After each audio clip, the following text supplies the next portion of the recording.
Time is a valuable thing that not quite a lot of people have, whether it be time for work or time to do whatever else. That can be to play video games, doing your hobby, making shitty content like I do, and most conventionally, hanging out with families. With that being said, can I survive a family outing at the 14th of March 2024 on a Sunday without taking any damage?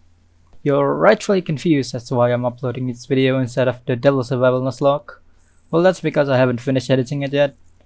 I don't know what went on in my mind when I decided to go from a 1 to 2 hours long linear DLC to a 20-hour long gauntlet of a challenge. I may have drunk too much stupid juice. Well, I obviously can't just go short to vlogging, so we'll be using this format. I'll just say it here, the journey from home to this location was around half an hour, and we're immediately faced by our first boss fight called the Parking Lot. An advanced parking lot boss fight too, since this one only has a one-way road for exiting and entering. So it took us 33 minutes until we found a spot. Our first trip is to a place called Summer in the Wonderland, and we're immediately faced with the second boss fight called the Waiting Line. It took like 12 minutes. The place was alright, I guess. The scenery was nice. Some weird dogs made pretty good company alongside this useless sign. And this field of paper windmills is definitely the highlight for me. The Saejima City from Yakuza 5, but instead of snow, it's covered trees.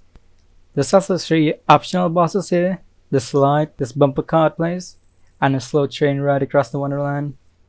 Actually, there's 6 optional boss fights, as all of them are double bosses with the Waiting Line. While it was nice walking around and taking pictures and stuff with my parents and siblings, this place should be called the Wonder Dust with how the wind blew hot sand into my phone camera that it turned almost brown while I was exiting. While it was pretty nice, I give it like a 6 out of 10. I didn't get much footage of the second place since we were visiting a friend of my mom who just so happened to be my 6th grade teacher, so I felt like recording was a bit awkward. Of course, this will be filled by footages of the second Devil Survival video I've planned that I was recording during the 24-minute drive there. Luckily, she didn't remember me, so it went by without a hitch as I exited with a can of Fanta. That's at least a 7 out of 10. After 27 more minutes of driving and finding a parking lot that I didn't bother to record since my phone was at 30%, we finally arrived at an arcade. While an arcade in 2024 is a bit outdated, especially at mall arcades here, there's only one thing I see. Here it is, the Like a Dragon racing minigame in real life. I have truly become John Yakuza.